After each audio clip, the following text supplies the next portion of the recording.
Salut à toi public, bienvenue dans cet exercice où nous allons mettre en application ce que nous avons vu dans une vidéo précédente sur le lien qui existe entre la pression d'un gaz, la force exercée sur une paroi et la surface de celle-ci. Dans le cas présent, on va étudier un module cylindrique d'une station spatiale évoluant dans le vide de l'espace qui est considéré comme parfait. Donc les dimensions sont données ici, elle a une longueur de 5 mètres, un rayon de 1,80 m et la température à l'intérieur est de 18 degrés et il y règne une pression de 0,8 atmosphères. Donc la première question qui est posée dans cet exercice, c'est de calculer la quantité d'air. Donc pour calculer cette quantité d'air, on va utiliser la relation suivante, PV égale nRT. Donc je vais la détailler un petit peu. La pression, c'est la pression du gaz exprimée en pascal.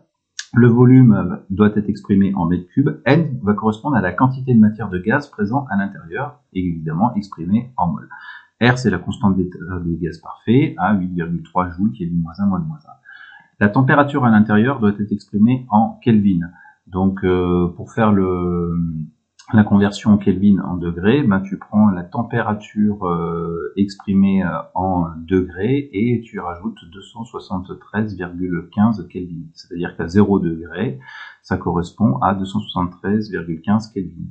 À 20 degrés, tu fais 20 plus 273,15, ça te donne 293,15 Kelvin. Voilà. Donc ça, c'est pour la quantité de matière.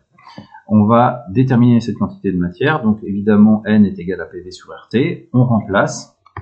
Une atmosphère, il faut convertir cette unité en pascal.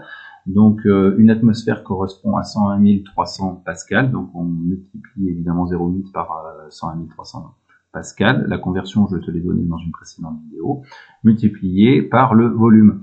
Donc là, le volume de notre module correspond à la surface circulaire multipliée par la longueur.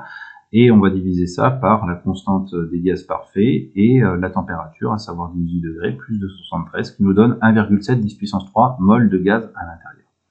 Donc si on veut déterminer la force que subit la paroi du module sur la totalité de la surface du module, on va prendre toutes les parois de ce module. Donc les parois circulaires, la surface des parois circulaires, il y a deux cercles, donc la surface d'un cercle c'est pi r carré. Si je prends la paroi cylindrique, je vais chercher le périmètre qui est ici, donc diamètre fois pi, soit 2 fois le rayon, qui correspond au diamètre, fois pi, multiplié par la longueur qui est ici, 5 mètres.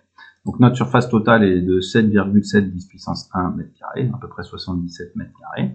Si je veux déterminer maintenant la force totale exercée sur toutes les parois, la norme de la force totale sur toutes les parois, ça va être F est égal à P fois S, à savoir la pression, 0,8 fois 101 300, ça c'est toujours notre conversion, multipliée par la surface, qui nous donne une force totale de 6,2 10 puissance 6 newton.